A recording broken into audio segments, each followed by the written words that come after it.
Hi friends, నమస్తే. Welcome back to Vijay kitchen. ఈరోజైతే కోడిగుడ్డు కారం కారంగా టేస్టీగా చేస్తున్నాం. ఇది ఎలా చేయాలంటే ముందుగా ఉడికించుకున్న గుడ్లకి ఘాట్లు పెట్టుకోవాలి. ఇలా ఘాట్లు పెట్టుకుంటే ఉప్పు కారం అనేది లోపల దాకా వెళ్ళిపోతుంది.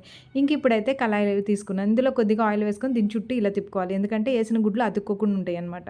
ఈ చిన్న టిప్ ఫాలో అయ్యండి, మీ గుడ్లు అయితే చక్కగా వస్తాయి అనమాట. ఇంక ఇలా గుడ్లన్నీ వేసేసుకొని కొద్దిగా వేపేసుకోవాలి. ఇలా వేపుకున్న గుడ్లకి ఇప్పుడు ఉప్పు వేసుకోవాలి. ఉప్పు వేసేసి ఒక్కసారి ఇలా కలుపుకోండి. ఉప్పు అంతా కూడా గుడ్ల లోపలికి వెళ్ళిపోతుంది. ఆ తర్వాత ఇలా కొద్దిగా వేపుకున్న తర్వాత అప్పుడు కారం వేసుకోవాలి. ఇప్పుడు ఈ కారం వేసుకున్న తర్వాత ఇంకొకసారి తిప్పేసేయండి. ఇలా తిప్పుతూ ఉండండి. గుడ్ల లోపల చందమామలకి అన్నిటికీ కూడా ఉప్పు కారం అనేది చక్కగా పడుతుందనమాట.